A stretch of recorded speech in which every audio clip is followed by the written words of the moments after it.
Ready to go to my page.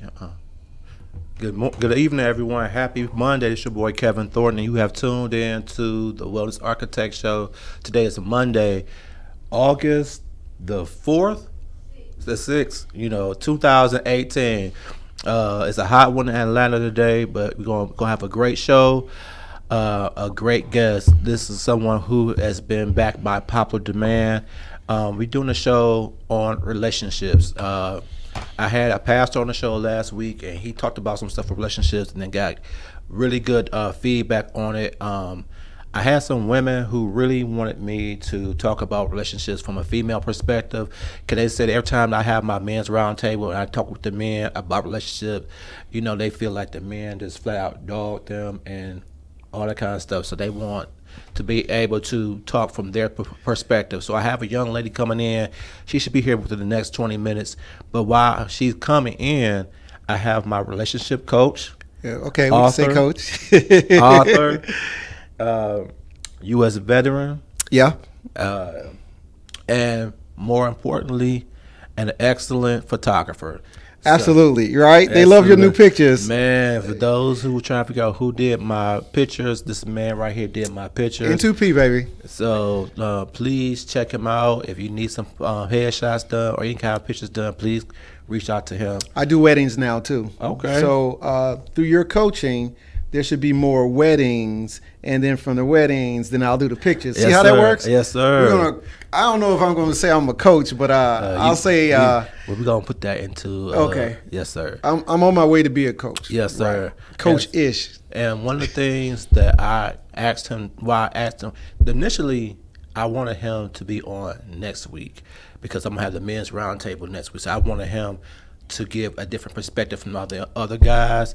But when I saw him today, I was like, and he was like, I said, no, what, let's just do it today because I need a male perspective that's going to be objective and, give these young ladies, from a coaching perspective, good insight about relationships. I mean, what I do appreciate from you is that you are very authentic, very, very vulnerable, very true. Let's say transparent. Let's say transparent. Right. Transparent.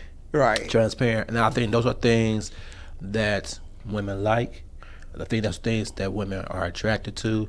And so that's why every time you do my show, I get great feedback because you are, because you're so transparent and you're so authentic and truthful. So, well, the purpose of the transparency is so they can get a full understanding of what we're talking about. And if I try to hide myself from you, knowing that there's things that do hurt us, there's things that we should be talking about, you don't get the gist of the whole conversation if I do that. And that's just wrong. Right. So I know I gave you a little bit of a bio, but can you tell everybody who haven't seen you before who you are, what you do, and how did you get to this point right here? Okay, so my name is Paul Posey. I'm an author, photographer, speaker, dad, granddad. That's why I won't be able to do the show next week because I'll be doing granddad duty. Okay. I started writing books back in 2016, and the books were about being a dad, about personal growth, and I had been married 19 years, and I'd seen some things and did some things, and I like to say I'm the master of mistakes, because I made a lot of mistakes, and that cost me a lot. Right. And people write books because they don't want people to go through the things that they've gone through. Right. I want to save you pain. That's the purpose of me writing my books. That's the purpose of me coming out to speak, because we don't get to the next level until we do next level stuff, and we don't do next level stuff till somebody who's already at that level come back and tell us. Exactly. And I think that's where sometimes we mess up at, because we pass judgment on people. So like, you know, if you write a book, and they look at your bio and they say, well, he got divorced and he did this and he did that. How can you be an expert in relationships? Well, he's basing it off his experiences, and he has learned. He could teach you through his experiences what needs to be done. I think relationships have a basic skeleton. All relationships have a basic skeleton. That's trust, communication, friendship, and all those other things. Then when you start to get into the intangibles to a relationship, do they have the things that I need in my life? Do they have the things in their life that'll attract me to them? And then you have the intangibles, which we basically deal with every day. Right. Is the character of the person. They're able to communicate. Can they reciprocate? Right. Can they do so many things? And those are the things that really make your relationship stick. Because, you know, when you're online dating, you're swiping left, and you hit right. You hit right because something you see and you like. Right. And then the hope and the praying part is they've got those things that you need. You know, you could be great looking, but if you don't have a place to live, you got a problem. Right. Or you don't have a job, or you don't have transportation. So those things start to be taken away, even though they look like great people. So the intangible part is, do they have their life in order, in order to bring your life with their life, and then you guys call that thing a relationship. I agree. So, and I know one of the things that we're going to talk about more in detail when the young lady comes. But one of the things, I know you teach these classes. Yes. But I think something that all people, men and women, should learn is they need to learn their love language. Absolutely. Not just when you're dealing with the opposite sex, but also when you're dealing with family and you're also dealing with friends. Absolutely. That's a great book. Not only is the book based on relationship, there's also another book for work. Yeah. Your love language for work. Yeah. Absolutely. And it's really important, because once you know what is your strongest love language, and you could communicate to the other person what they need to do to show love to you. But if you don't know, what can you do? You're practicing. You practice it. You're practicing. And see, the thing is, I had to learn, and we all have to be. We all can be very selfish. I did this little game. I did this assignment one time. I went to go see a lady by the name of Lisa Nichols, and I went to see her for my birthday. And so she said, what does she do? She's a life coach. Okay. And so she did. So she was one of the teachers of The Secret. So she's been on Oprah and all that kind of stuff. Okay. And so she gave us an assignment, and she said to go to your friends and ask your friends to rate you as a friend from 1 to 10. Okay. With 10 being good and 1 being terrible. Anything less than 10, you had to do a pushback and ask them, what do I need to do to go from 7 to 10? Right. With that, she said, you can't get into your emotions.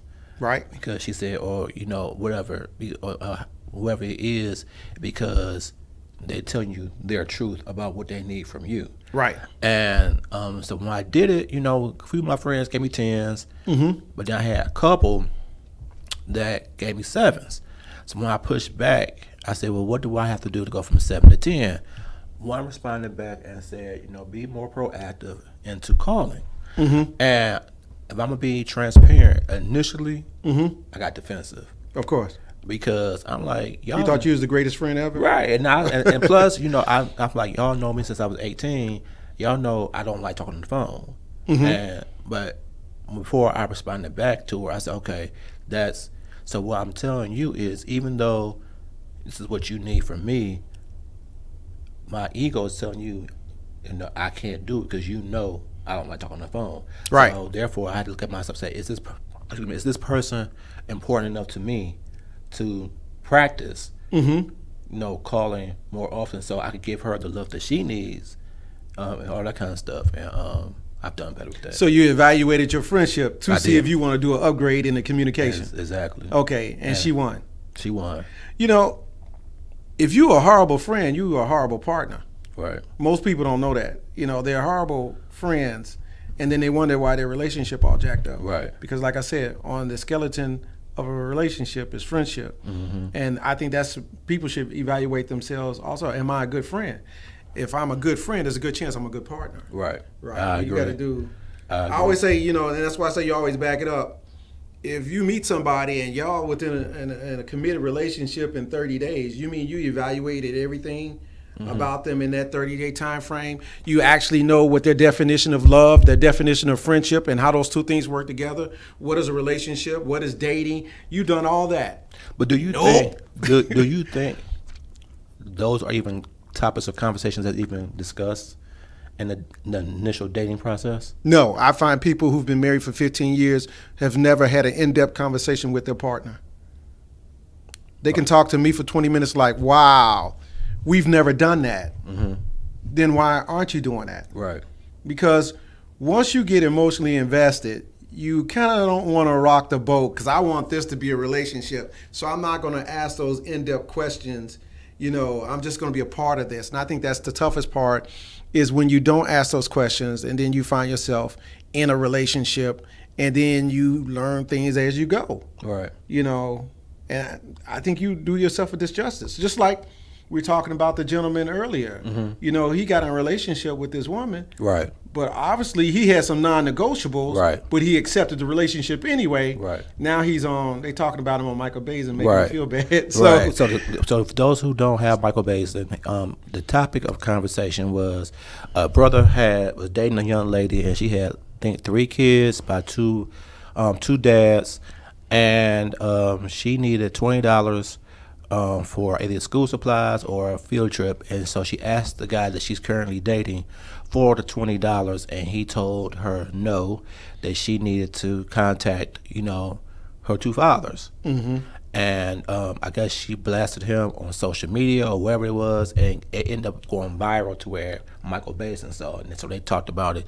And I guess a lot of the women felt like he was wrong for not wanting to give the woman the $20. No, if you her man, you're supposed to provide for her. Right. So, and her kids. And her kids. Right. Women come the total package. So you can't, when a woman has kids, it's a total package. You can't pick and choose. But I make it a rule that if their dad's not in their life to do that spot, am I willing to do the dad job? Right. If I'm not willing to do the dad job, I can't accept a woman. Right. You got to do that in the beginning, not after you start sleeping with her and she thinks this is a relationship, or you say this is a committed relationship and you're not doing committed relationship stuff according to the total package. Right. Right. And like you said, if that's something you don't want to do, then I don't think you should even start going that path in that relationship. Absolutely. Because even if y'all just new to the dating scene and she felt comfortable enough to ask you, you should have did your due diligence beforehand to see what's going on with the fathers. That's right. What's your non-negotiables? Right. Non-negotiable. That's it. What are the things you're not going to work? That's not going to work in your relationship. Right. Know those before you even start dating. So when you ask those questions, you'll get your answer, and you can work from the answer. If you don't do it, then you just prolonging the chance of you hurting somebody's feelings and then go viral when they try to make you feel bad about your decision. Right. So he was wrong. He wasn't wrong for not giving her the money. He was wrong for knowing that he wasn't going to do for those kids when he met her. That's when he was wrong. Okay. And it just so happens the rubber met the road, and she asked for $20 for the kids. He said, I'm not doing anything for those kids that ain't mine. There lies the problem. Okay. That's why he should have, because he knew in his head he wasn't going to do for them. Why he wasn't going to do for them, it was up to him, but they never talked about it. Right. I agree. So another topic that came up that was like a hot topic on one of my men's roundtable shows was that I asked, was chivalry dead? And a lot of people said, no, chivalry is not dead. It's just no longer required. But a lot of the men said that they would not do the chivalry stuff until the woman has pretty much shown that they are worthy of that type of treatment. Okay. Do you want me to tackle that? Yes, sir. Well, the problem with that is he doesn't want to show and she may not show. So you got two people resisting to engage each other to figure out who is what, who brings what to the table. So chivalry should not be dead, because chivalry will show you who you're dealing with. Mm-hmm. If a woman does something for a man, the word is reciprocation. Mm-hmm. She should see some action from her action. Same thing from him. If he does an action, he should see an action. We're not talking about giving dollars to a homeless person where you shouldn't expect anything in return. Right. If you call yourself being in a relationship, you're going to have to cross that line and do something in their world so you can see something back. Right. And see, that's something that I do regardless if it's someone I'm dating, a female friend, or my family. Mm-hmm. You know, so I remember I was getting off of work one day, and we had went next door to Smoky Bones to get a drink. Right. And it was me and two of the managers, and we walked over, and they about to reach for that door. I said, don't touch that door. Absolutely. And I opened the door, and they enjoyed that, because a lot of times they don't get that treatment. But it's your MO, method of operation. Yep. So if you're a gentleman and you do gentleman stuff, how are you going to meet somebody and not do gentleman stuff? Exactly. That doesn't make sense. Right. Where you're saying they have to earn your chivalry. Right. No, because sometimes that's a deciding factor. Because she might have watched you with your mother at the grocery store, and you did everything for your mother, opened the door and everything. Yeah. And then she's like, you know what? He has some chivalry about him. I need to investigate who that brother is. You know, I think it's a lot of times, I think it's fear from the guys thinking that, you know, if we do that, women think we are too nice or too soft, and they're going to try to take advantage of them. In my time, all the women I have ever dated, they have never taken advantage of how I treat them. We got to define taking advantage, because if you're nice, which that's what we want, if you're nice to a woman, I heard somebody say that before. They were taught that you don't be nice to a woman, you know. But then why is she accepting that? Right. And where she learned that at to accept it? Right. I think that's how they used to roll. Right. But you know, these are younger people, younger men who think that way. Because as you get older, the quality of woman you want changes. Now, what's younger to you? Somebody in their 30s. I'm 51. Okay. Yeah. Because somebody in their 30s. Well, I see how they think, because I was there, and I was like, yeah, you know, I thought that way too. However, right. I'm 51 now, so I do 51 age stuff. Right. So I'm not just going to keep things off the table. I'm willing to show you who I am, because I need to know who you are. And if you show, you know, I expect to see something in return. Right. It's not that it's not tit for tat. People are going to argue it's tit for tat. No. Chivalry, kindness, consideration, does that require tit for tat? No. I mean, that's just who you are. If you don't ever do that stuff, you don't have it. Right. So, I mean, it's like, for me, it's natural. Absolutely, it should be. My grandmother gave me those things. Right. My grandmother, I did for my grandmother. That's where I learned chivalry at. And then the thing, right? And then the thing is, the reality is, a lot of these women don't know, and they never experience that type of behavior. Right. And so when they start, the ones I've dated, when I start treating them like that, you set the standard. I set the standard. Right. And even though we broke up, they had set the standard of how they want to be treated. Absolutely. That's what dads are for. That's truly what dads are for daughters. Right. If he wants her to make the best possible choice, he has to be the best possible man. Right. And he has to pick it up. He has to set the standard. He has to treat her like the princess that she is. He has to take her out on dates. Right. He has to communicate with her on a level just besides, here's some money, get out my face. Right. Or don't do this, don't do that. She's going to want to have these conversations with the man about men. And we need to be there. Right. If we're not there, they have to learn as they go. Right. So if you say they never seen it, but they heard about it, right, then that's wrong. Right. And then they're almost afraid now, according to what that gentleman said, is they're afraid to ask for it.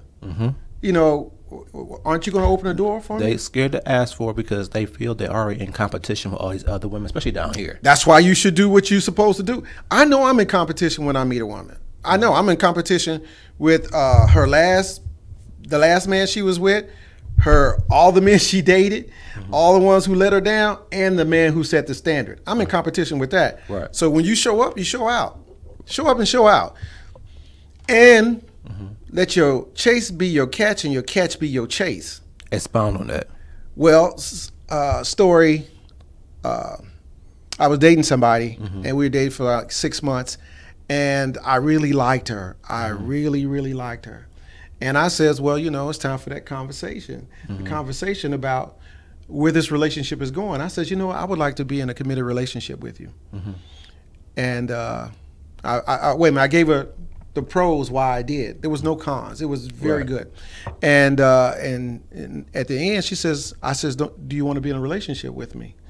And she said no. And I was like, wait a minute. Right. I did the chivalry. I did the reciprocation. I paid attention. I walked the dog. Right. I did everything I was supposed to do because I'm at an age I know what I'm supposed to do. Right. And when she said that, I had to pick my face up and walk to the car. So I get to the car and I'm like, wait a minute. She said no to me. That don't make no sense because I did everything I was supposed to do. So I got to find out why. Right. So I went back to her and I said, you know, A, B, C, D, and E, why don't you want to be in a relationship with me? She says, because relationships are boring. They're what? They're boring. Okay. I said, what do you mean? She says, everything's fine when you're not in a committed relationship, but once you get in a committed relationship, everything just comes to a screeching halt. And I said, well, I promise you this. This, what you think is just my chase, she'll be my catch. And my catch, she'll be my chase. That means I'm not going to change because I committed to this relationship. Right. And I did not change when I committed to the relationship because those are things I wanted in my relationship. Right. And so when you're dating, and when dating to be exclusive, then you start doing those things that you do in your relationship, so they know that this is what they're going to get. Right. You can't one day say you're in a relationship and then you hit the switch. Now you're in relationship mode. Right. That doesn't make sense. Exactly. You need over time start gradually doing the things that's your MO, your method of operation for a relationship, and then they know. You know. Majority of the people are in relationships before they have the conversation. Exactly. They're doing relationship stuff before they have a conversation. Now, for some people, especially the women out there, you're doing relationship stuff and you not seeing him do it. Right. And there lies the problem. So what you have to do is you have to measure it as you go that he's moving along with you. That's when you know to stop. Right. You know, if they're matching you, then that's what you want. Right. But the instant they stop, you need to know why they stop. Are they emotionally unavailable? Do they have somebody else? Right. You know, and for men who move too fast, you can't buy a woman. Right. That's what some of them are doing down here. You know, I'll pay this and I'll pay that. You can't do that. You know why? Because you don't know whether she like you or what you're doing. So you have to get an understanding. We have to move at the same time to get where we're trying to go. Right. And don't be afraid to put on the brakes and ask, whoa, what's going on? Right. Because I think when we do that, we start realizing after we invested time and emotions in a relationship, now we got issues and we got drawbacks because you feel like somebody's cheating you, not cheating on you, but cheating you in this motion to be in a relationship. Right. And you should be upset. Exactly. And I think, you know, like you said, I don't think sometimes we don't do the tough conversations. Well, first of all, I had a situation one time. I was dating a young lady, and she used to work for a record company. So, you know, with her, she got the corporate credit card and all that kind of stuff. But I never used that. You know, she could have paid for all my stuff, but I never did that. So if I asked her out, I paid. You know what I'm saying? So this one particular time, she asked me to come out. And I asked her, can I bring my cousin? Because we was together. And she said, yeah, she knew my cousin and everything. She said, yeah, come on.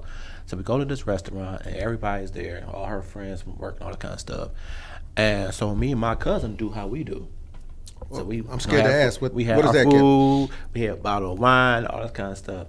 And so she ended up paying all the food. So my cousin looked at me. She said, "Did you know she's gonna do this?" I said, "No, I didn't know she was gonna do this. I said because." She said, if I would have known she was going to pay for it, I wouldn't have bought no bottle of wine. So she said, no. She said, that was more than enough reason why I did it, because you two was doing exactly how y'all normally do. Right. So, you didn't know that I was going to pay for it. So then, therefore, neither one of y'all was trying to take advantage of me. Right. And so she said, Kevin didn't know because Kevin never asked for anything. Right. No, he always is the gentleman and take care of me. So, I try to do my best to do things for him to show the reciprocation. Okay, got you. And so she was like, "Oh, okay." That was perfect time for that. Exactly. Right. So then fast She got forward, cool points. She did. Okay. So fast forward, this is a young lady I date now, and we had this hard conversation. We had met up, and she said, "Where are we at?" I said, "I think where we were supposed to be at this moment." I said, "We both got to ask ourselves where we want to go." I said, "I think at this present moment, we both benefit each other because we both were at that time." How long you been dating her? About a year and a half. But I said, but we both were emotionally unavailable. Okay. Because she'd been married before. She was very angry at the husband. Okay. And so she has a lot of trust issues. And during that time, I didn't realize that I had trust issues. Right. Until I did the work. So now she said, well, where are you at now? I said, well, now I've done the work, so I'm willing to be open to the process. Okay. Now the question is, are we gonna be open to the process to each other? Because I've done my work. Now where are you at? Because you still kind of angry with it sounds like here's something I learned. If you are 50% at your mark and she is 50% at her mark, and you guys are together, if she gets to 100%, are you still the man for her? Right. And that's the scary part. If you guys are growing like that, you're not in a relationship, right? Or you might consider. I don't know. Did you guys have the conversation? No, we said not in a relationship. So you guys are growing at the same time, or are you growing beyond her? Right. Because sometimes, just like after a bad breakup, transition man, right? She's not whole, right? And then when she becomes whole, you're not. You're not the one for her. You're not the one for her. Right. And that's the scary part when you embark on that. Exactly. So is that why you've been dragging it out for a year and a half? Okay, I can see. You understand what I'm saying, yeah, right? I do. For a year and a half, you're waiting to see it when she's 100%. Are you still the one? Exactly. And then you're going to feel emotionally safe, and then you're going to go ahead and do that. Exactly. I was just guessing. You did a good job. Just guessing. But that's what you want, and that's when you move at the same time. And so I have someone who really likes your thought process. She's watched every show that I had you on. Okay. I think she might even follow you now on Facebook. There's a struggle with her and her husband, where I think she feels that she's growing and he's not. Right. And so, it's a lot of things that she want to talk about that he doesn't want to talk about, or he doesn't talk. He's never been a great communicator. Period. Okay. So that's part of the problem. Two, he's never been a leader. Okay. He's always been someone who's been taken care of, like his mom took care of him. So a lot of the women in his life that he's ever dated has been the lead. Okay. So now I guess the person is trying to grow, and he's trying to grow. She is. Okay. And now the things about him, like who he was in the beginning, when she married him, it's starting to irritate her. Right. So she wants him to take the lead, instead of always waiting on her to take the lead. Right. Be more communicative and all that kind of stuff. And these are things that he's not doing. So her question is, what should she do? What should she do? I know it's me. Right. That's a tough one because we're talking about somebody's life and they've actually put in the time. So you want rewards in the time that you spend in this relationship. If I was her, I would not make ultimatums, but show him the best that she is. And if he can get with the new her, then she has a relationship. But she has to put a time limit on it. Right. And also, we don't tend to learn to grow. We don't change without pain. Right. So he probably won't be the best man he could be until she like want to leave. Right. But the sad part about when he tries to do that is he going to maintain that if she stay? Because he might do it for 2 months to get her and to then stay. To get her to stay and then go back to that. Whatever she used to grow, she needs to present it to him and give him a chance to put it in his cerebella that I need to do more. I need to grow. So what I need you to do is I need you to find a way to be the best you and give him some time and watch him try to be the best you in a relationship. Because I believe if you're going to leave your relationship, I believe you should be the best partner in that relationship for about 2 months and see if they're going to reciprocate that. Because let me finish. Because if they don't get with what you got in 60 days, it's okay to go. Right. They don't have what you need to be the best couple, because especially if you're doing upgrades. Right. It's nothing worse than you growing by yourself in your relationship, and then now they want you to feel bad about growing. Right. But our evolution in our relationship brings us closer and higher. So people want to be us in our relationship. Right. And if you're not doing that, then. But you know, sometimes people feel like they're changing and growing more than what they really are. How do you measure growth? That's the question. That's how do you measure growth in your relationship? What did we do? Especially, what did we do last year? We're not doing this year. Exactly. We're spending less money. We're spending more time together. Our conversations are actually conversations about a topic that we pick. When we sit down, let's talk about this. Let's talk about that. Our relationships, our outside relationships. How are our outside relationships? Are you more with your best friend now than you are with me, your so-called best friend? Because I'm supposed to be your best friend. Right. So you're doing more with them. Why? Because you're getting more what you need from your best friend. Then I need to step up my game. So if you're talking to your best friend 3 hours out of the day and you're talking to me 10 minutes out of the day, I'm doing something wrong. Right. Because you're not communicating with me on that level of what you need. And, you know, it's just like being a parent. If you want your kids to be the greatest kids ever, you need to upgrade your abilities in technology and things like that to keep moving with the change as your kids, you know. Right. Only thing I don't do with my kids, I don't Snapchat. Right. But everything else, I am in that lane to understand what they're communicating about, what they're watching. I ask.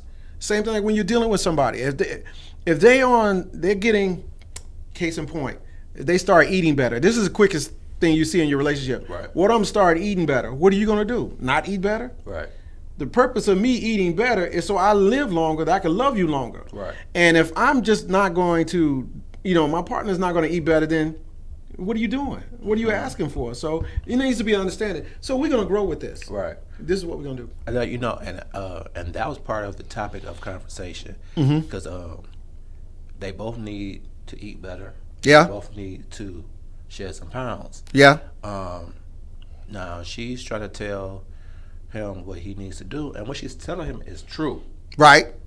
But, you know, if he's looking at you and you're not doing anything, if you have not lost any weight, then what you're saying to him going on deaf ears because you're not.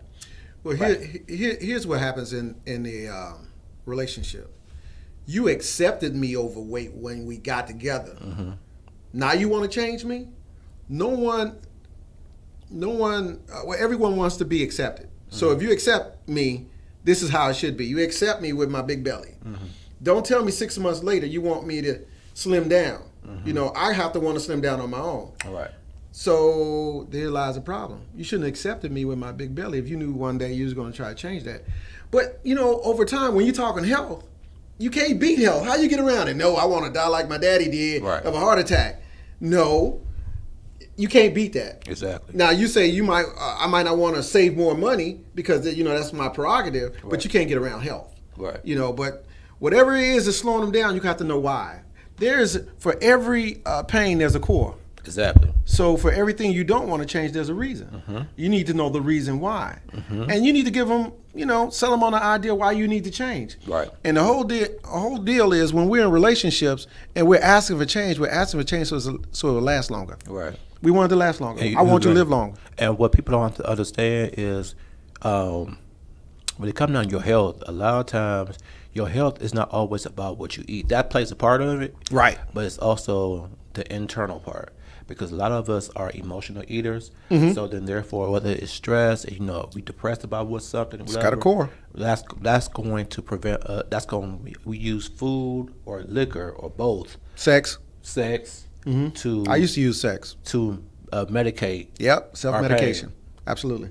Yeah. Absolutely. So that means you got to go back and find out what's really wrong with you. Right. I call those landmines because I can be with a person and not know what their pain is, and accidentally we watch a movie or we're watching an interview and they talk about the guy not giving up the money for the kids, and then they just blow up. I feel blah blah blah blah blah blah blah. Well, that's because that's what her daddy did. Right. That's what somebody did to her before, and that's why she 110% against it. But you don't find that out. That's not one of the things you talk about. How was your relationship with you and your dad? Right. And then you find out that day, you have a blow up, and then you find out later that was the issue. So that's why you have these deep conversations about who you are in family dynamics. When I coach the women, because most of the time my clients are women, because the men, I had one guy, and he did an amazing job. I think a lot of times for men, they have to really want to change, to do the work, because you're dealing with emotional stuff that you might not want to deal with, and so a lot of times I ask the women and men, what do you need in a relationship compared to what you want in a relationship, and what's out of the things that you need, what's the non-negotiables? Also, are those needs in you? Right. Because that might be the very thing that your partner needs is the same thing you need. Right. Like, can you communicate? That's one of the easiest things. I need somebody, words of affirmation, love language. I need somebody who's going to communicate with me and talk to me and things like that. How are you going to get with an introvert who doesn't even speak? Right. And see, that's my second strongest one. Words of affirmation. I'm acts of service and then words of confirmation. So, you do things for me to show you care for me, that I eat that up, or words of affirmation. You mean acts of service and words of affirmation? Okay, I eat that stuff up. Right. Now, if you the type of person that's super affectionate, that don't work with me. That don't do nothing for you. Physical touch. Where's physical touch on your list of 5? It's down towards the bottom. Oh well, see. You rub my bald head and rub the back of my neck. I'm like a big old puppy, Yeah, my number one is physical touch. You can't touch me enough, and I'm not talking about sex. I mean, you just can't physically. Public displays of affection, you win me over, and that's probably why something from my childhood makes me want to have that now. So, and I feel like if I go out on a date, they don't make physical contact with me, I don't feel nothing for them. But it took me a long time to figure out why would I just walk away from a date or something like that feeling totally unfulfilled. They did nothing for me. But if they laughed, they touched me, grabbed my shoulder, I was like, I think she liked me. Unfortunately, I think she likes me, but if she don't do it at all, I know she don't. I know they say, how you just gonna touch a stranger? You touch strangers all the time. Right, that's true. You touch strangers all the time. But that's my thing. And do I go out on second dates? I'm really trying to learn to go beyond that, because that's how I feel. And what we can't argue about is how people feel. Right. We can argue about facts, but we can't argue about how people feel. Yeah. So I believe it. I had to look back after reading the book, The 5 Love Languages, and how I miss relationships, even though they thought they were great people to me. They just didn't speak to me the right way, and I couldn't reciprocate, or I couldn't give back to them, or even speak their language, because I wasn't getting what I was getting. Right. You see what I'm saying? So for every time you learn something, you have to take it like an overlay and put it back on your life and see, if I would have did it this way back then, maybe I had a different turnout right now. So you have to constantly keep learning, and that's kind of why I wrote this book. We haven't even talked about the book, right? Okay, we're gonna talk about that next. Man, is she late, ain't she? But we can keep going. It's all about you right now. Right. So I wrote the book, Be Undumpable. It's based on the idea that for everything you want your partner to have, it starts with you. You have to have that in your life, so you can see if they got it.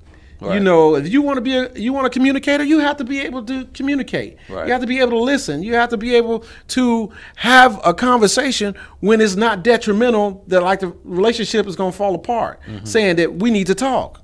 Right. You know, and how to evaluate the people that you want to be with. You need to be able to see them as clear as day. I say you have to have a life of peace, Right. so you can notice the chaos in other people's lives. So if you in chaos and they in chaos, y'all don't know where y'all at. Right. But if you at peace and they in chaos, you know where they at. And if they in peace and you in chaos, they're probably gonna steer away from you. Right. But the purpose of the book is to help you to get a process to understanding, hey, I want to be in a relationship, and these are some of the things I need to talk about, to think about, a process to create on my own. You just can't, you know, like read the book and go out and just be in a relationship. You have friends you have to practice on. You have to practice having those conversations that you don't want to have, those questions that you need to ask that you're not used to asking, and answer your own questions. You know, you're going to ask somebody a deep, thought-out question. You need to be able to answer it. Right. Because we need measurable things to know are going on so we can be in relationships. Right. If you can't measure, you're just going along to get along. Exactly. Exactly. Yeah. So what would you say to the women who hey, there she go. How you doing? So what would you say to the women thank you, that would like a dude, but there's something about him that they don't like. Come on. They don't like, and they're scared to tell him because of fear that they might not like him no more. Something about themselves. Something about the guy. It's something about him that they don't like. Right. Well, I'm gonna ask her. First of all, everybody, this is Nikki. Hey. How you doing, ma'am? Good. So tell everybody who you are, what you do, Okay. and we'll go from there. All right, y'all. Well, I'm Nikki. I'm an artist. I'm a designer. I'm a professional. Nah, but I'm just here, you know, give a female's perspective on the relationship world. Okay. Men. So, any questions you have, just ask me. Okay, Give and you then a straight up answer. And he's gonna, we're gonna create dialogue because he's, really big on relationships as well. He wrote Gotcha. a book, so I think it'd be a great dialogue between a female and a male. Absolutely, Gotcha. absolutely. So the question I'll ask you: if you was dating a guy, and it was something about the guy that he didn't, that you needed from him, would you tell him what you needed from him? But yeah, you was fearful that if you tell him what you needed, he might say no. Yeah, I've been in a situation before. I would tell him, but see, it's kind of just like I have to fill out the dude. Because some men, believe it or not, they don't receive information really well. Like if a woman tell them what they need, and it's kind of like a deal breaker because they automatically get like, oh, I can't believe she's saying that. But in order for me to stick around in the relationship, I would have to let you know what I need, some kind of way, or we just won't be able to be together. What's your thoughts? It's not gonna work for me. I think women, they tell you because they care. That way, you can improve something. Like for years, I couldn't wear deodorant. I couldn't wear deodorant because it did something to my skin, and no one really told me whether it worked or not until one day I was seeing somebody, and she actually told me. And not only that, we went to the store to find the right deodorant for myself because she cared. Right. And you can't be upset when people care. Right. That's why they tell you, because they tell you because they want you to be around a little longer. But when she told you, did you receive the information, or did you get mad, or were you like, okay, I understand? Oh, I wouldn't have went to the store if I didn't receive it right. See, that's what I'm saying. Some men, they don't receive it right. They automatically assume that you're trying to change them, or you're trying to control them, and that's not what it is. It's just basically I'm telling you, as a woman, this is what I need in this situation. Now, what I mean? Is it what you need, or you need need him to do? Well, it's because that's two different things. Well, in our relationship situation, is what I need from him. Right. But with the whole dynamic of my life Mm-hmm. is what I need also. Right. See what I'm saying? So it just depends on what I need. And, you know, but that's been my fear, because I used to be real bad with communication. Mm-hmm. Like, I could not tell a dude how uncomfortable I was. I used to just be like, ugh. Go along to get along. Yeah, you know, I until just it can't do it crashed into a wall. until it's over. I don't say a word. And that used to be my biggest issue. And that's why I have to tell guys now, like, you should just work on getting to know me, have a few conversations. That way, later on down the line, I won't even have to tell you what I need. You already know. And there you go. And that's what some men don't want to do. They don't want to sit and actually ask you questions and get to know you. They just want to jump straight to it and assume this is our relationship. Was like, no, it's so much more to a human being than just this. This is a very, like, sex. That's a very small part of a whole relationship. Absolutely. You know, so it's kind of like, you just got to work on the communication. So let me ask you this, Nikki, and then I want Paul to follow up. So if you met a dude and he want to take you out, but he told you we're going to go Dutch because he's not going to pay for you until you have earned the right to get paid, pay for him. Wow. He actually said that. Go ahead, Nikki. You know, with some men, believe it or not, they'll do that too.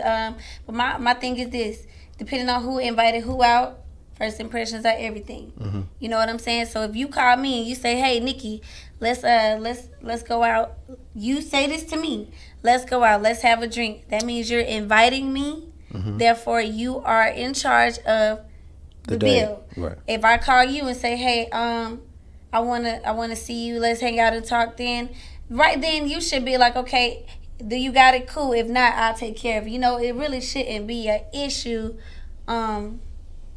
It shouldn't be an issue about it. But going Dutch, like, you know, a man can't ask a woman out on a date and then say, "Let's go Dutch." It's just a turnout, because automatically you're showing this woman that either, you know, you have something towards taking women out and treating women, or financially you're not able to do so. You know what I mean? Then why date? So what Then if why they date if you can't? So what if they say, what with the mindset, and they didn't say this to you, but their mindset is that, you know, they're not willing to, you know, to pay for you and then try to, you know, buy you stuff. He said to him that's a form of prostitution. What you think? And then Wow.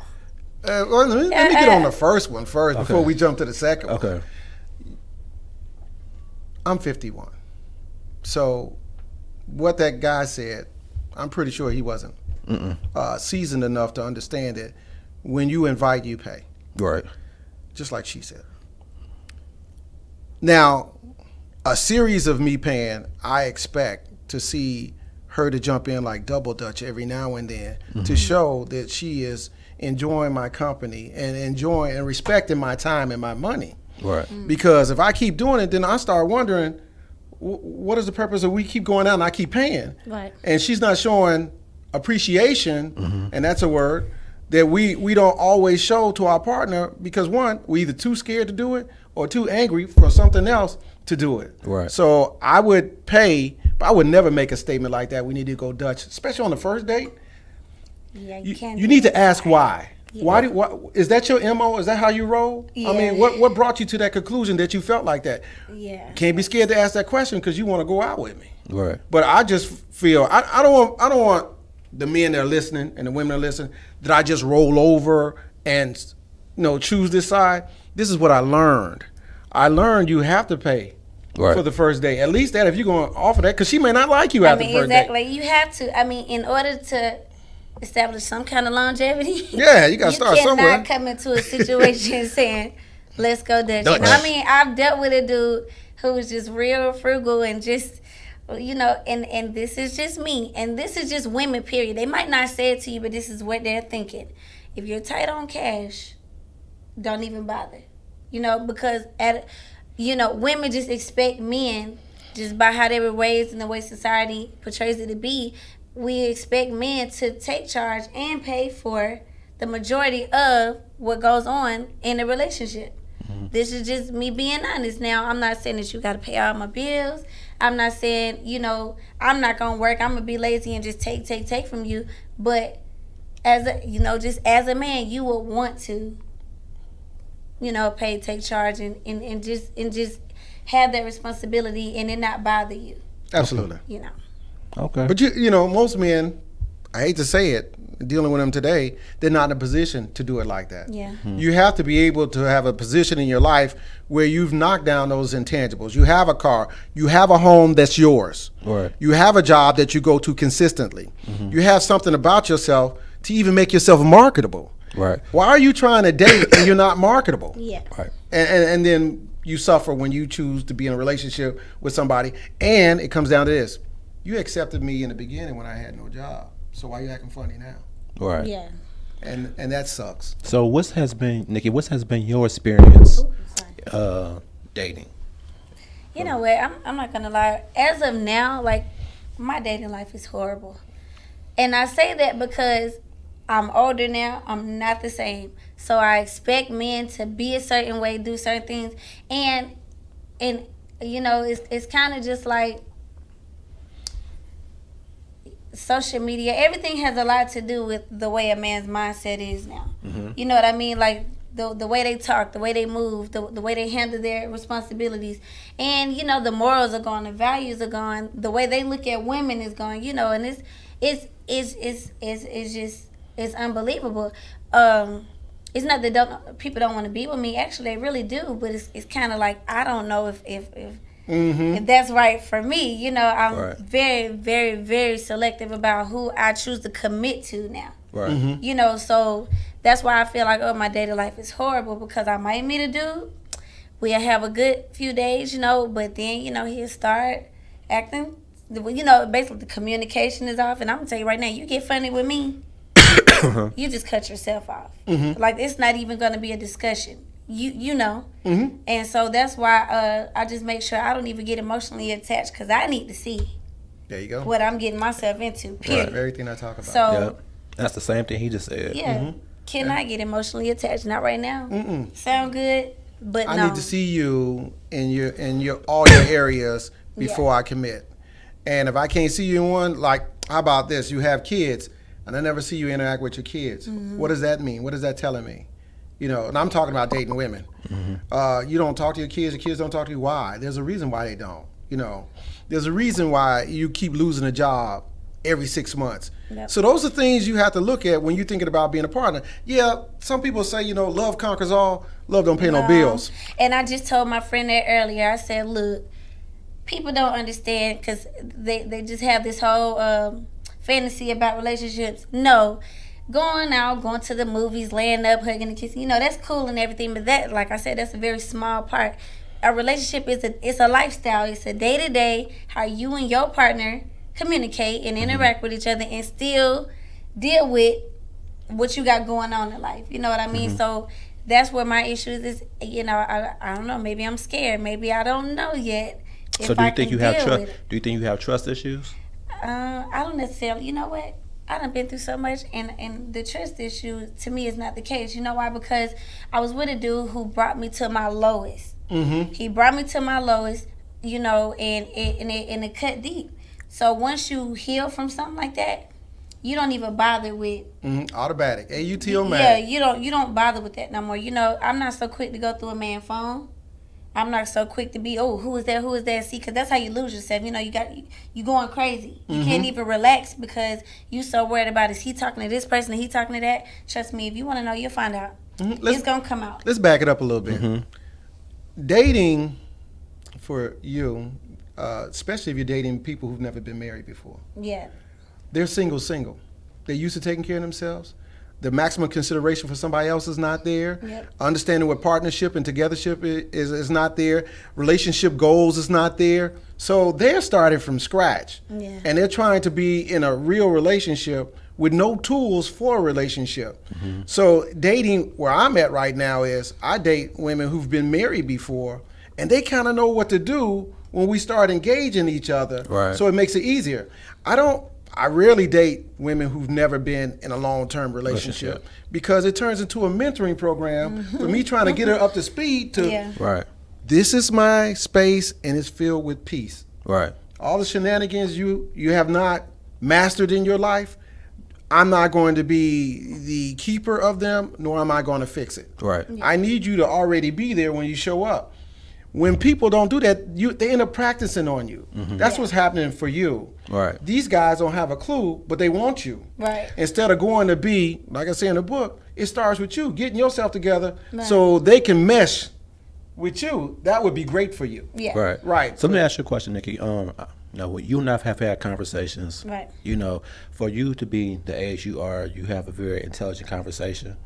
I know your father's present in your life. Now, are the guys that you date, are their fathers present? They are. Although they're very present from the guys that I talk to, but I just, I'm not trying to talk about anybody's parenting or whatever, but to me, it's like either you don't want to listen or somebody's not talking to you. You know what I'm saying? Because my dad talks to me like this man would talk to me like a man on the street, like, just to make me, just to paint the picture so I see it clear. But, when I dated a dude, I was dating one dude and his mom and dad were married. His dad was a preacher. But he just couldn't grasp being a man and handling responsibility. And I'm just thinking, I'm not trying to talk about nobody parenting, but if you were a fan of your father, I'm sure you wouldn't be going out like that. No. I'm sure you wouldn't be so, I ain't doing this, I ain't doing that. We do. And not care about the woman that you're with, especially when she's good to you. You see what I'm saying? I feel like a lot of people want to be in broken home situations, like, dudes that sleep with a chick, don't want to be with her, get her pregnant, don't want to be with her, they like that back and forth. The woman is clearly there, ready to have a family, and the man, no, I ain't ready for that, on to the next, create the same situation, and now it's like, that's where the issue is, because now you're not talking to your kids, you know what I mean? Right. It's kind of just like, so you want that environment, you want that instability in your life, because if you didn't, then you would handle it's just like when you get up and go to work every day, you would choose to make sure Did y'all have gas in the car yes. and your uniforms ready? everything that your life is in place. You got to take control of every situation. So if you really wanted a family, you and your chick will work it out. Y'all just wouldn't say, you know what, I'm good, on to the next. Let me jump on top of that. It's the idea, what she's saying is if it's not modeled for us, we can't get anywhere close to it. Yeah. Growing up, even you have a dad in the house, if he's a dysfunctional dad, you got to undo that dysfunction to actually be in a real relationship. Yeah. Because majority of the time, what we do is what we saw. Right. And if we, just because he's in the house doesn't make him functional. Exactly. When you said the word present, I was like, present what? He sleep in the house every day? And what she said, if he's not communicating what you should be doing as a man, then you failed that child. And then that child goes out and try to have a relationship, and 8 times out of 10, they model a relationship they saw in the house. If them two didn't talk in the house, he ain't gonna talk to who he with. If he's not showing love to her, he's not gonna show love to who he's with. Yeah, and then it adds on a lot of bitterness. Like a lot of dudes I've noticed are very bitter. They try to say, I'm not emotional. You're not emotional, but you're bitter. Like you feel like somewhere along your childhood, you didn't get something out. You didn't say what you had to say or feel what you needed to feel. So now you get in a relationship and you throwing stones at me. Have you ever put on a turtleneck that was too small? That's the growth of a man. Oh no. That is it. That is it. That is us. That is us. You ever tried to put on a turtleneck that was too small, and you like, no. No. That is equivalent, because one, the little pride they have, they don't want to ask anybody how to do what needs to be done. And 2, they have to learn on their own. Oh, and that's where we at with that. They're gonna have to ask some but it happens on the other side too. Because when a father doesn't love a daughter, you get what you get. Let me tell you. Right. Well, I've got 5 daughters. When I tell you, please communicate with your daughter. I'm in already. Talk to them. I'm in already. That's because these women, a lot of things in my life I was scared to do. Even me now at 30 years old, I still be like, I'm not doing that. Because I know for a fact I could just hear my daddy right here. Absolutely. And that's why I say, as a parent, you have to talk to them. Obviously, somebody's not talking to somebody because you still don't get it. They already in pain. Women out here, sleeping around and letting men abuse them. Absolutely not. I was raised by, you know, a very strong man. Why would I get into a relationship where I'm feeling abused? Accept something less than he laid out. Absolutely not. Right. Like I don't get whoopings no more. I started getting whoopings, you know, a long time ago. So why would I get with a man who gonna basically whoop me and control me, and you know what I mean, instead of, you know, motivate me and help me, you know. Absolutely. It's major, and that's why a lot of these this 2018 relationship mental illness, I call it. I think it's from parents not talking to their kids. Well, maybe they went through a stage. I'm gonna tell you from my group, and my other book is called "I Am My Own Dad." Growing up in a busted household, meeting my dad at 27. My mom was an alcoholic and things like that, and we just didn't know how to love when we finally got out that house. We didn't even, as siblings, we didn't tell each other we love each other until 2007. So the effect, what happens in the household that you grow up in, it really is a marker for the relationships you're about to have. And it's sad that we don't think about how important our relationship should be to our child. Right. You know, and you have to, you know, surrender your today for their tomorrow. Right. And that will force you to be a better dad, to be a better mom.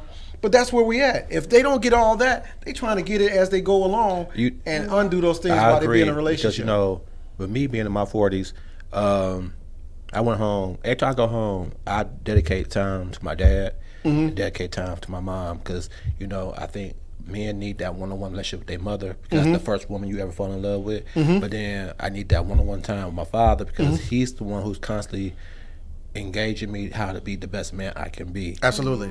Yeah, so a lot of times, it's a lot of things that I experience as a man that I know I learned from him. Not bad part, but the struggles I go through as a man dating. And so he was like, you know, just continue to be who you are, then you're going to attract that person who's going to accept you for who you are, and not try to change you to cater to that person. Right. Because at the end of the day, you know, if you try to change to please that woman, or you change to please that man, at some point in time, the real you's going to show up. Absolutely. And then are they going to still like the real version of Nikki, or the real version of Paul, or the real version of Kevin? My relationship with my mother was detrimental to my marriage. I didn't know how to receive it nor project it, because my relationship with my mother wasn't there. And I had to come to grips with that. Just like these young ladies who are not connected to their dad, they have to come to grips with that, but they don't find out till years later. That's why I do what I do and I did what I did. You know, and that's the tough part, because we got enough data right now to know what is right and what is wrong. But as we are individually in our homes, we don't know right from wrong. Right. We just know this is in our house and this is how we do it, until you start interacting, like dating a woman who has a father. And then she knows how to change a tire and he don't. Yes. I've seen that several times. So, like a lot of things, I mean, a lot of things I do, a lot of things I talk about, a lot of things I know. I cannot stand when I run into a dude that does not know what I know. Right. And, you know, and sometimes it wasn't just my dad who taught me. It was my grandparents, you know, it was my mom. Just by me observing. That's called love. And wanting to pay attention. Loving forward. You know, so it's so hard now, like I said, to date a man who don't know much. And then this is another issue. I was watching an interview on YouTube the other day. Lil Boosie was talking about why he don't want to get married, you know.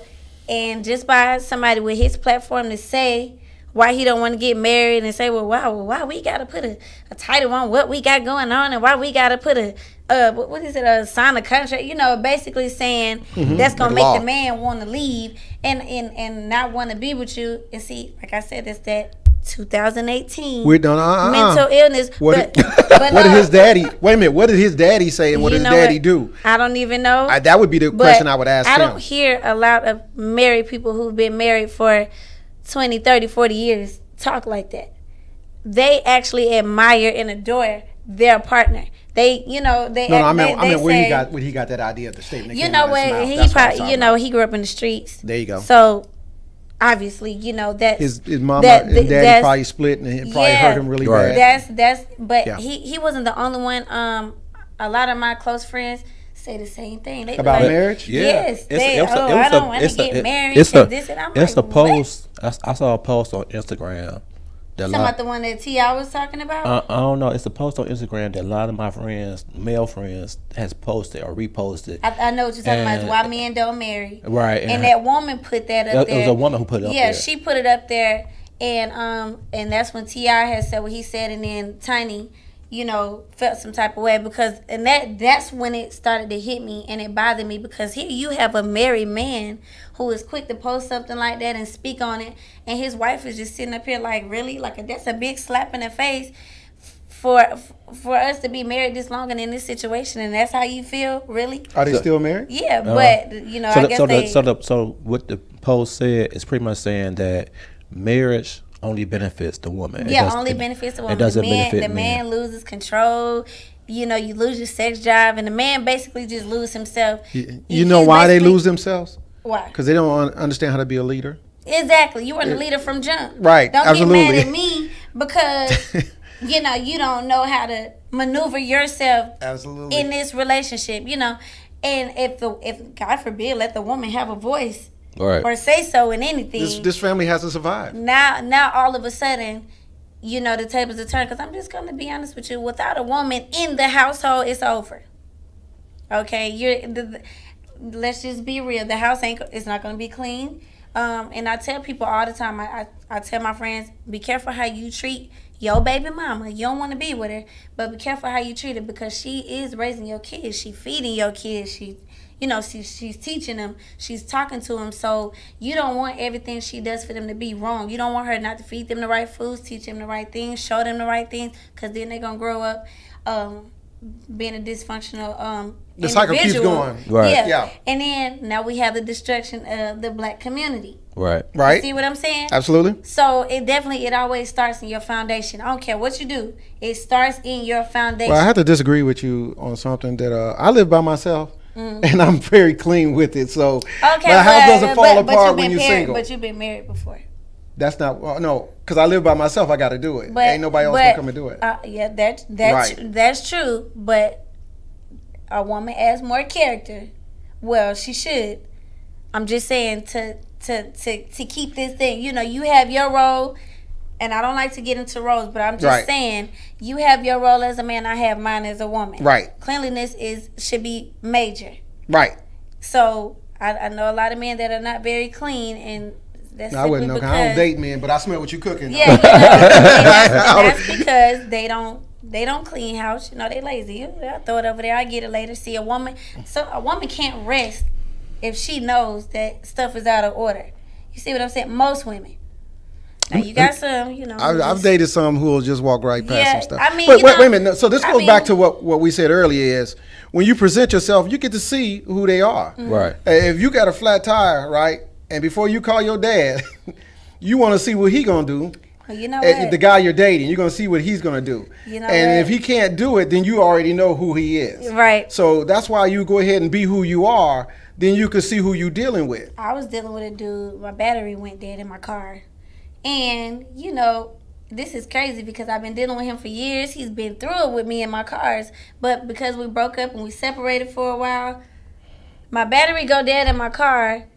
And I know my car. So I'm like, all I need is a jump. I know this. But I'm more into trying to get this car started than him. He just basically like, oh well. Was he sitting on the passenger side? Yeah, he was. He was in town. He didn't live here, so he was riding with me. But you know, it was just his whole attitude, and it was just like. And then he done called the Uber, you know, done went his own way, and I said, see. Well, you know. Now you know I'm smart enough to have roadside assistance, but the fact that I even have to involve roadside assistance, and you're standing here, I was curious. That's just every reason why. But then for him to leave and call Uber, that's just. You know, well, we both know he's half a man, so he's at home with his mother now. So, my marriage failed because I did not seek to do it better. I did not seek to speak to other husbands to do husband things. I did not do that. You cannot. It's like you want to drive a car, right? What is required to have a car? You got to have a license. Right. And before you get a license, what? you got to practice. Right. Then you got to take the written test. Yeah. And then you got to take the driving driven test. And then you got to get the money for the car. And then you got to get the money for the insurance. And you do all that. We don't do that for relationships. Right. And that's the problem. Right. We want a relationship, but we're not doing the work. And then we get people who kind of accept us the way we are. And then they need you to be more and grow. And it doesn't happen, so now we got to end it. And then you figure out who you're dealing with. Because I've met some people that I thought they had it until it came to a point where I really needed them to have my back, and they didn't. So at this age, I've got everything in place.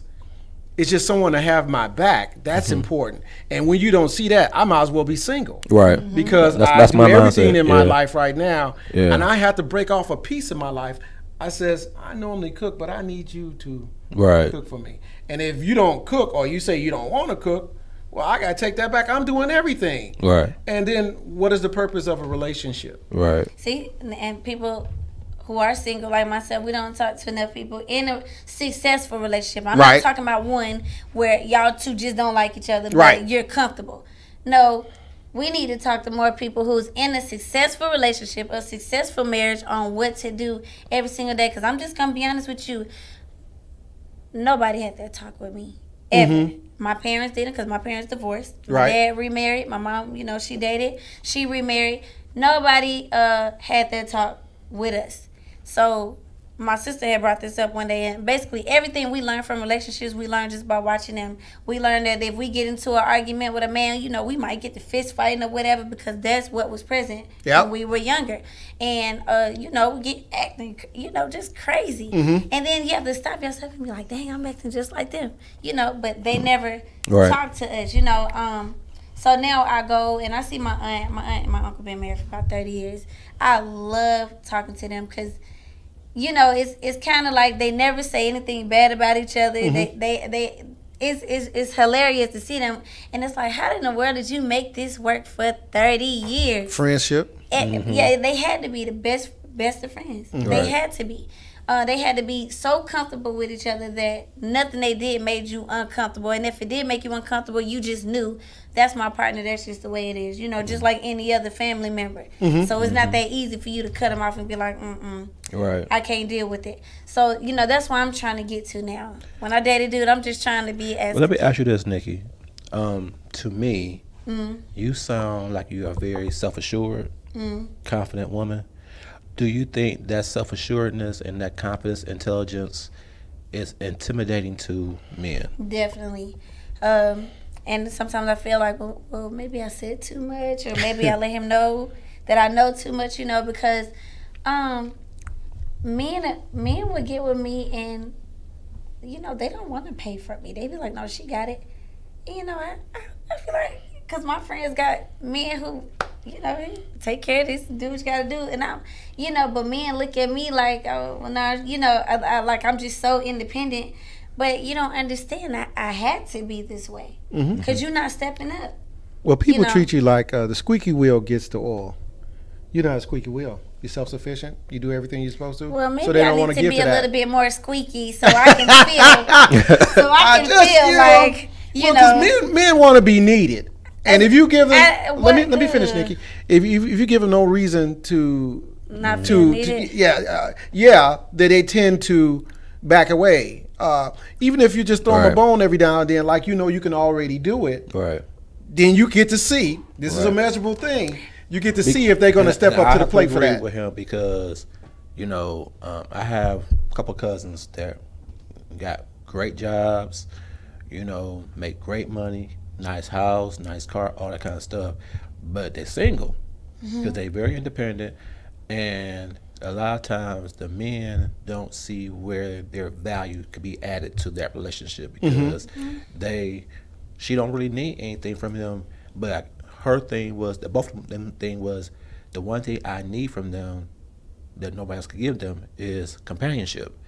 But she said a lot of men don't see that part. All they can see is how they they can't give to me financially or whatever. I'm not needed that way. So I told myself, sometimes you gotta humble yourself and be like, okay, even though you might be able to do it yourself, Ask them to do it for you. This should be a school for See, men. yeah, I This need should be a to, school I need for to learn men. to do that because, like I said, the type of father I had, you know, Self-sufficient. was big about, Yeah. Nikki, you take care of you. Right. You know, and then I hear dudes say, oh, well, she just want me for my money, and I ain't giving her nothing. And, you know, they just got, not me, but I hear them say that about other girls or other women. And, and to me, that's what I feel like their mindset is. Like, I don't want this dude to think I'm using him or just want his money if I ask for something, you know. So I try to ask for other things like, hey, Time. time. Or I'd be like, I got these bags in the car. Can you get these bags out the car? You know, lift something. If he's with you, it should be automatic. You know, something like that. But I try not to act like, oh, I'm so helpless. I need you right now, you know, because I've seen it on both sides, and I really seen a man help a woman, but then just throw it in her face and just, you know, he'd give her the world and take it from her. Right. Wow. You see That's a something good like statement. that, Give it the world and take it from her. you kind of, you know what? Everything that we need to do as men is not being. I'm telling you, we're learning as we go. After our crash relationship, we tend to get better after each relationship. So you might have to go through 10, 20 relationships to be right where you're at. And instead of being educated, which we don't do on purpose, to this is what a relationship looks like, and these are the things that go in a relationship. These are things you can work on. Right. Because if you want a loving relationship, and you don't have to keep going back to the till, taking another sip, and then run down there and then take another sip to be good in a relationship. Because I'm the master of mistakes. That's what I tell them. I made a lot of mistakes, but I'm not in the business of mistakes anymore. Because I want the relationship that I commit to, I want it to work. So I got a tool bag of things that I'm going to keep and utilize in the future, and it's a part of the process before I say relationship. Now, this man right here is a teacher of the 5 love languages. I ain't gonna say the teacher, Well, you know. but yeah, I'm a student of it. I believe in it. And so, you know, I told her about that, I think, last week. And so she went and downloaded the So what you feel? So You know what? Did you take the test? I did take the test, Okay. and they said I was more. What was it? What's number one? acts of service. Acts of service. What That was was my number number two? one. I can't remember. I know, but the lowest for me Yeah. was accepting gifts. That same thing for me. That's me too. That was the lowest thing, because to me, I just feel like I don't need you to try to buy me. I need you to do this, you know, something just random. You showing me that if I say I'm hungry right now, and then you say, okay, I got you, and you go out, I don't even know. Right. I just know you left. Right. But you come back and you bring me some food or something like that. That means that you were thinking about me. Is that acts of service? Yes. That makes me happy. Right. You know, I was reading the questions, and it's crazy because they keep asking the same questions over and over. You know, trying really to see. close. Yes. And I just couldn't get with the, you know, accepting gifts. I mean, it's, of course, that's always a nice gesture, but that's not. Right. What makes you feel good is what makes you respond. So we were talking about earlier is mine was physical touch. And if I'm on a date and she doesn't touch me, she doesn't make a gesture to touch me here or laugh and touch me or anything like that, I don't think she likes me. Yeah. If she makes no contact at all. And then I had to learn that not everybody can do that, but this is what I need. Right. And if you're not going to touch me, then And see, I'm the opposite. it's not going to do anything for me. And I'm You're the the opposite. opposite. I don't need all that. You But know? I like it, you know. I don't need all that. I like it eventually, but I'm more like you, like I told you. Well, how do you get acts of service in the beginning? What, chivalry, opening the door? Yeah, Acts you of know. service? Yeah. Let me tell you, I'm working on myself. I'm so independent. It's so embarrassing. I be with a man, and we'll go out somewhere, and first thing I do, I reach for the door, and I just have to stop myself and be like, no, Nikki. Does he stop you? Oh, yeah, he stopped me. There you go. And he'll be like, what are you doing? And I have to talk to myself. I'm so sorry, because I've been single for a minute, and I'm just so used to doing stuff on my own. And that's my main problem. When I deal with dudes, I have to shake that. Because if I don't shake that, then my love language it don't mean nothing, because I won't even let people, Absolutely. you know, do anything. So that's what I'm working on right now. You know, and I tell people this is why you can't be single too long, because then you start to form these habits that are very, very hard to shake. Let's take it to the next level. you love yourself so much, it's hard to let somebody else in. Yeah, Right. can't kill it. I mean, Yeah, what you gonna do for me? What I do? What you gonna do for me that I can do for me? I have a routine. Right. I do. I wake up. You know, I might go run me some errands. You know, I might go shop here, there, take myself out to eat, come home, watch Netflix. You know, and I'm very comfortable with doing that. Right.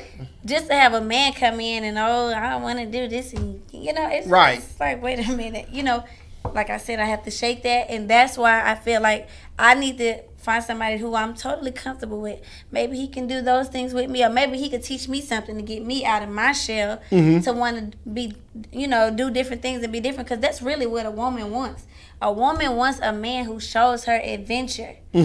She needs to see something different, you know, something that can change her for the better. If it's just the same Enhance old, her, not change her. How about that? Well, enhance her. There you Something, go. you know. Because some will argue about the word change. Right. Well, yeah, you're right about that. So we're gonna say enhance growth, if anything. Right. Because a woman don't want to be with a man she can't learn anything from. And we need to be in the business of learning. Right. Yeah. Learning to get ready for that. Yeah, to get ready to teach her. Absolutely. Because she's definitely looking at you for guidance. She may have a father, but as her man, she wants to know what you know and how, you know, how she can make herself better. Right. So, but like I said, I think a woman who can teach me something, that's a bonus to me. I agree. Because I'm constantly trying to learn. And if she show me something, we doing it. I'll tell a man, we doing it. either I can tell you my story and give you my experiences. Either you can learn from it and teach me something, or you could judge me on it. You know what I mean? Like some women, have you ever, you know, seen the strippers turn wives to ministers? Is because somewhere down the line, this man actually, well, I seen a story about it. Okay. But somewhere down the line, you know, this man was, you know, guidance for this woman. She needed him for certain things, you know, so he talked to her spiritually. He educated her to where she changed her whole life. He loved her. So now she's a better woman. You see what I'm saying? So instead of him judging her, he decided to, you know, help her grow. Absolutely. And you see, men don't do that, and women don't do that either. It's all about what you got going on now. If you ain't got the nice car, the nice house, you know, all the money or whatever. But see, at this age, yeah, it should be expected at 51. yeah, You should already have some of those things. It's acceptable you getting them at 30, but at this point, you should already have it. Because retirement is coming soon. Right. About 12, 15 years. Okay. And if you still trying to figure out how to be in a relationship, you're going to end up by yourself. Let me ask you, well, both of y'all, I want y'all, both of y'all answer the question. So, it was a video that went viral on YouTube. It was about Slim Thug. Slim Thug made a statement about Sierra and Russell Wilson, and what he said is not something that most men, I can say most, but a lot of men have said. They even said it on my show. Okay. They feel that, you know, that she married for convenience, because how can you go from 50 Cent, Bow Wow, Future to Russell Wilson? I told my friend this earlier today because we had that conversation, and I said, you know, a lot of people are in relationships that they, true to the heart, really don't want to be in. But in order for you to heal from your past, the embarrassment, why not go for a Russell Wilson? You know, I mean, she loved Future, she really did. So it's not. I mean, as a woman, when you really, really, really love a man, you're not just gonna move on like that and just start this new fairy tale life. So I think for the public, yeah, it looks good. You know, she has to be comfortable at this point because they've taken it that far. But I do feel like it was just to cover up the fact that Future just didn't want to be the man that she needed him to be. So do you think she couldn't, based on those experiences, that she had to look at herself and say, I need to make some changes on what I attract? Probably. Yeah, she definitely had to do that because, you know, she was going after rapper after rapper. Okay. And it's leading to a dead end. I mean, I love this man, yes, but look at what he's taking me through, or look at what the industry is taking us through. And it's not worth it. And I know Sierra probably, you know, she wanted way more. And I mean, that's an upgrade for any woman to, no shade to Future, but I'm just saying, to go from a man who's treating them like like an animal to a man who's treating you like a queen, So that's amazing. You know, that's Right. something that you do settle for. That's something that you do strive to have moving forward. You know what I mean? Yeah. She can't go back. She'll never go back to a future. Right. Or you know, somebody get a like shot that. at it? Yeah. sorry. okay, that's as you have relationships, your list of must-haves get longer, and they become intangibles. A house, car, money, all that, right? All the men you could date can have that. Character, trust, love, growth, inspiration, Loyalty. loyalty. What Russell Wilson probably has that. Yes. Those guys had things, and they didn't possess the things that Wilson has, which is intangibles. So that's what happens is when women get older. So while women are with rappers with their reputation and their attitudes and their broken homes and their list of dysfunctional ways, it boggles my mind. But you can see why she switched. Because longevity, that's what you want. It's not about his career, it's about the man he is. You know, and whoever raised Russell Wilson did a great job. Sure did. Because he's a dad and he's doing dad stuff. And he's not starting from down here to be a man or right here. He started from a plus because his parents loved him. Most of your rappers like this idea that I come from the gutter and blah, blah, blah, and I'm suffering from crime and blah, blah, blah. They start below that, then they have to come to zero, and then they have to make it to Russell Wilson's level. Not saying he's the greatest man, but when you look at the list of intangibles that he have, that's what they want. She had to learn from them to know that's what she wants. Yeah. If she Yeah, dated, you now if she really had have to go multiple through. Russell Wilsons in her life, going from one to one to one, then she might be chasing the money. She might be Right. seeing a bigger paycheck. But Russell Wilson has something they don't. And they had to learn that after each relationship to get where Russell Wilson is. Right. So I don't knock her for changing. You Right. know, I would want to see a woman not suffer, because I've watched my mom suffer through relationship after relationship after relationship, and no one really set that bar for her. Now I watch my daughters. I'm setting a bar on purpose because I don't want them hurt, 5 women out there hurt, and my name's on it. So, who was that? Your dad didn't call you for your birthday, or you didn't talk to your dad, you ain't seen your dad? So I already know that you're going to be a victim because he ain't there. But no, I'm setting the standard. They talk about me. They talk about me on purpose because I want them to talk about me. That's how much I love them, because what I didn't have, I'm giving to them Right. on purpose. Because Right. yeah, we see what happens. So good for them. Right. Good for Sierra making a choice, being willing to make a choice to stay and suffer. Right. Because somebody said, "Girl, you crazy for leaving 50 Cent. He got all that money and blah blah blah blah blah." At the end of the day, that's not what make you happy. You ever watch Divorce Court? And they're talking about, I bought her cars and this and that and housing, blah blah blah. And what does she say in return? All I really wanted was you. That's why with my 5 love languages or whatever it was, the gifts, you know, Right. That Right. that doesn't excite me. Mm-hmm. It's nice, thank you so much, but I need to know, can we have a conversation? If I'm at my lowest, can you come and comfort me and make me feel like a queen? Because I tell people all the time, a man can make you feel very low about yourself, or he can make you feel up here. You know, so when you're going through breakups and all that, a woman is at her lowest, you know, and Right. it's desperate. You need a change at this point. So as far as the Sierra and the switch, I just go with her current relationships, future, and then it was Russell Wilson. That was a desperate change that needed to be had due to the severity of what was going on in the relationship. I mean, the world is not stupid. You knew that man was cheating on you. You know that man had multiple baby mamas before you. But see, Sierra walked into a situation knowing these facts. The man had 3 baby mamas. So why does she accept You that? walking in. See, now we all know that that's a recipe for a disaster. I don't care who the person is. Absolutely. And I'm pretty sure these women did move on. They still single. See, that's why I can't date a man with kids and you have a single baby mom. Because I know for a fact she's just either praying on our downfall, she's waiting on you. Your loyalty is not to me, it's to her.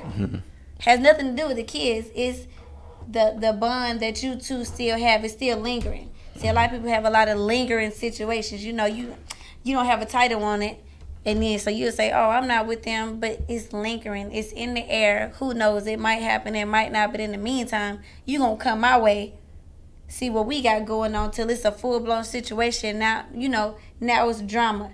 Now it's an issue. And have we had conversations with people in successful relationships, we would already know that that's not even an option. Don't discount the clowns and the people who did wrong, too. You need to talk to them, too. Oh, yeah, because they can give you decision-making factors that well, I'm one of those clowns because I've made some bad decisions off some bad data, off some old pain. I made some decisions that I know for a fact I didn't know then. I know now that I did not choose my route wisely. I just chose how I felt. Did you do that in your marriage? Oh yeah. Have you ever had a conversation with younger people about marriage? Oh yeah. Yes, Did you discourage them or encourage them about marriage? Yeah. I don't talk against marriage because sometimes that's their plan. What I'm saying is, I tell them is get ready for it, just like the thing about driving. So if you want to be married, there's some steps, some things you need to work on before you get married. Not just the idea of get married, because majority of people with the idea just to get married, they don't know what to do the day after the honeymoon. Yeah. Because the whole idea was to get to the marriage part. Yeah. And now we got to suffer because you had no plan after that. And there we are. So let me ask you, Nikki, and I want you to chime in. So what if a dude asks you, Nikki? So I say to you, Nikki, that dude ain't gonna ask me no question. Well, gonna rephrase it. I want you from a male perspective. If a dude asks you, Nikki, that he needs help from you, financial help from you, would you do it? No, I'll take. Look, let me just say this. At this present moment in my life, absolutely not, because that's not what I need. I feel like I work really, really hard to have the stuff that I have, and right now at the age of 30, I'm not helping no man financially. Now, especially not in the beginning. In the beginning, you have to show me that you are able to carry this situation. Now, on down the line, you may get sick, you may not be able to work, you may hurt yourself or whatever. Then I will pick up and carry the weight. But no, I'm not helping you financially, because I feel like you shouldn't even want to come into the situation with that on you. Say if I didn't have a car, if I didn't have nowhere to live, if I didn't have a job, me dating a man would be the last thing that I wanted to do. Right. Me being around people would be the last thing I wanted to do. The only thing I want to do is go get a job and get my life together. You don't see nothing else when you're broke. Right. When you have to get it. And how you gonna help somebody or be with somebody when you're not financially able to do so? Because a relationship, it's a lot of it is money. Do you have it or not? At least maintain yourself. Yeah, can we take these vacations? Can we go to these places and enjoy ourselves? Can we do this? Can we do that? If everything is all about, I don't have it, I can't do it, well, So what you think? Well, if a guy asks me for money. No. At this stage of the game, it's no. Because one, I'm not going to pick up that problem because it's not my problem. Because by the time you get to me, you've already created that problem. So that's who you are. Yeah. Now, I do intangibles. I'll have the conversation with you. If your car is on a flat, I'll show up. Now, if I have to get a tire, then I get a tire. I'm in there, right there. But for me to just lay out some cash, I'm not feeling that because I work too hard for mine, and I wonder where you at. Remember where I'm at now. What you been doing for the last 25 years? Yeah, like that you broke, that you need $30. What were you doing before me? Right. So where all of a sudden you come to me and it's like, oh, I ain't got no money. You don't. It's not that you don't have no money. You don't have a plan. Right. You didn't have a plan. Go ahead. To not Nikki. Get in this situation. Right. And that's what I'm going to I'm not the plan. Exactly. Because this is when I was in my early 20s and I was making all these stupid choices when it came to money and, cars and just not paying attention to what I needed to pay attention to. Before my parents gave me a dime, or my aunt or grandma or whoever, they would litterally talk to me and be like, Nikki, grill you. Have you lost your mind? Talk. Like, How did you even get here? You know, Right. And that's what I feel like. If you, as a man, you come to me about some money, then you must want to have that talk. Because then I'm gonna pull your card and you gonna feel like Yep. like less like than himself. Yeah. So, absolutely. But it's kind of just like that conversation will be necessary if you want help from me. Right. So It better be a. See, if you get money from me, you cutting into gifts and nice things. Right. So we can't go out to dinner. I have a $250 dating budget a month.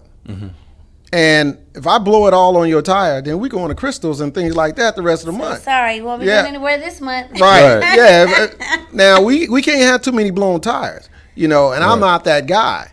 But I will try to figure out ways to save you time and save you money, but you're not going to victimize. But see, that's the part where I show you who I am. Right. But now I'm turning around, you got all these problems consistently?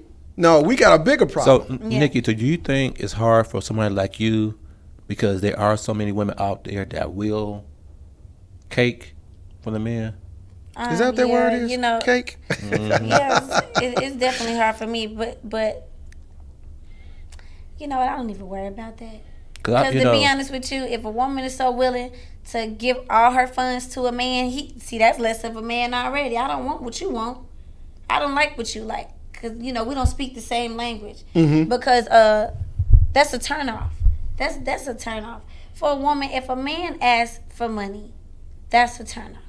Not trying to say that, and nowadays, I guess it's a turnoff for everybody. If a woman asks a man for money, it's a turnoff to them, if she can't do it herself, and all of that just shows you, well, see, we could never be together because obviously we can't have a home together. Right.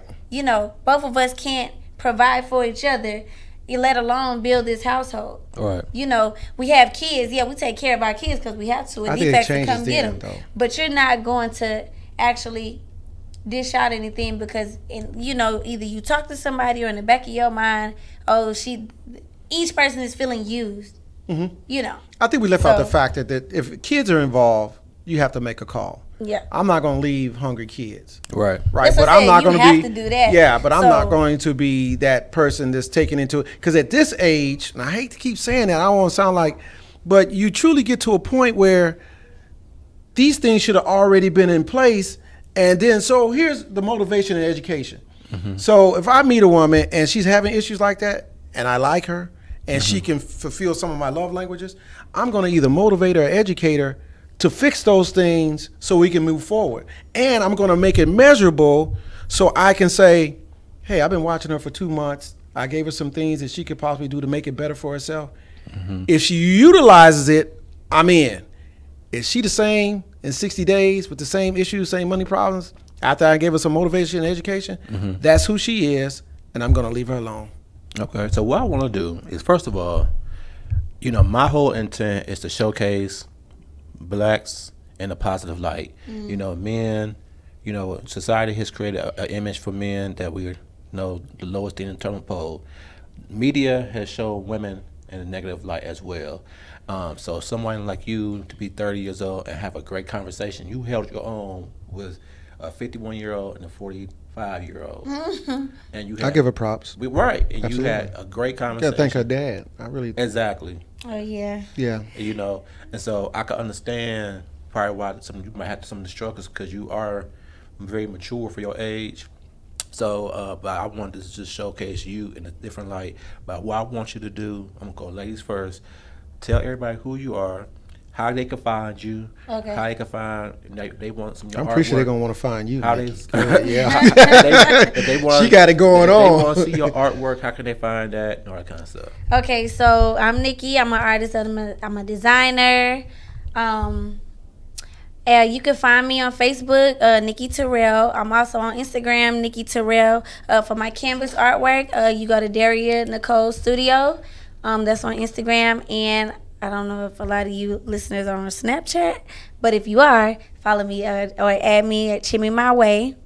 And that's basically how you can get in touch with me, all social media. And what's your final thought to the audience that you want to give to everybody? My final thought to the audience is, just be very selective about who you decide to commit to and the situations that you choose to be in, because I always understand that those are or can be permanent detrimental situations to yourself and your health.